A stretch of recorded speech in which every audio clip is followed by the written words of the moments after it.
context. Take me right back to when you were in those early years as you signed and joined Manchester United, I think at 7 years old. What was life like? If I'd been in your home, if I'd been in your surroundings, in your environment, what was life like?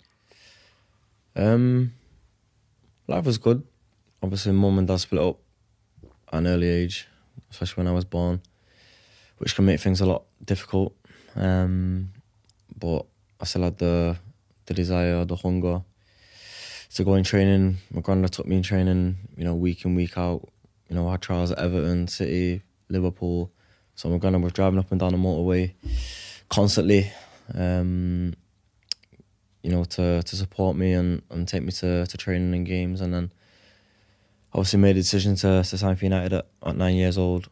We had a great team, likes of Pogba, Ravel in the team.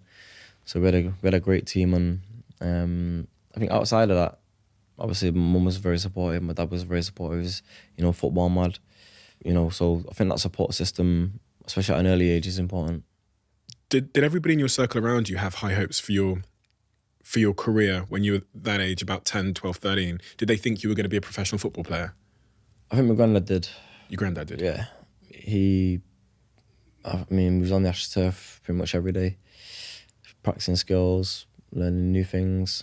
And he had the belief that I'd be a footballer.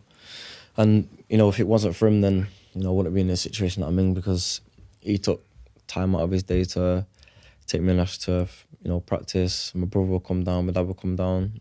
We'd play one-touch, two-touch football, pretty much on a regular basis. And that's my happy place. That's where I'm most happy on a football pitch. And like I say, my granddad was, very important in, putting me into Liverpool, into City, into United on trials, because, people recognised, the talent, but he was there to push me. I was watching the documentary and I saw a granddad who looked... It's rare to see. One might expect a dad or a mother to be that pushy and direct and critical, but to see a granddad being that savage with you at times was quite surprising. Can you give me for anybody that hasn't seen it? Can you give me a flavour of how tough he was at times?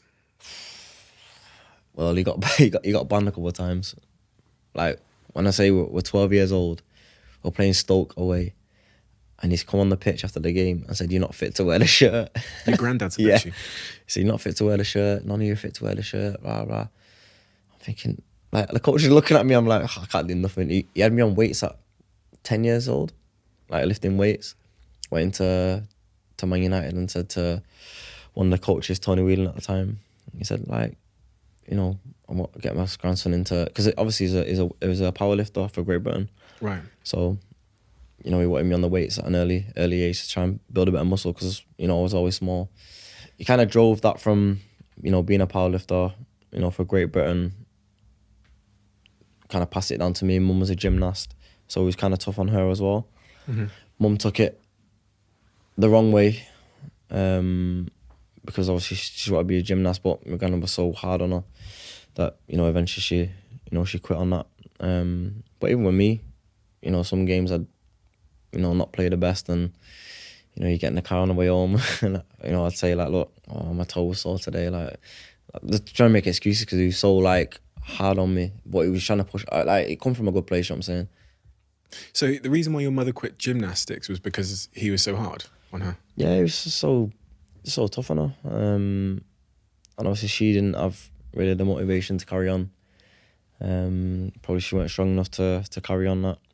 But, for me, I always knew I wanted to be a footballer. So, having, my granddad, my dad, my mum around me at the time, trying to push me. And it was difficult even at earlier stages, because, I was living out with mum's a couple of days and my granddad's a couple of days, and he's only down the road, it's like literally 5 minutes, but, like I say, my mum couldn't really cope with me at the time.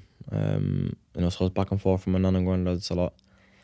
And then, like I say, driving up and down the motorway, Liverpool, straight back to Manchester. I would train at Liverpool for one day, have a game for United the next day.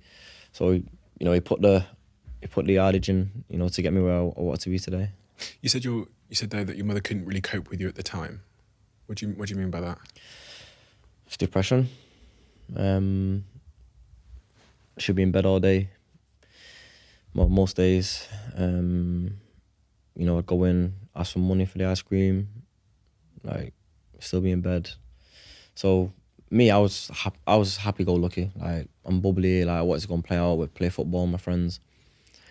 And you don't understand, you know, the situation that, you know, your mother's in at the time was so young, so I didn't really understand what was going on.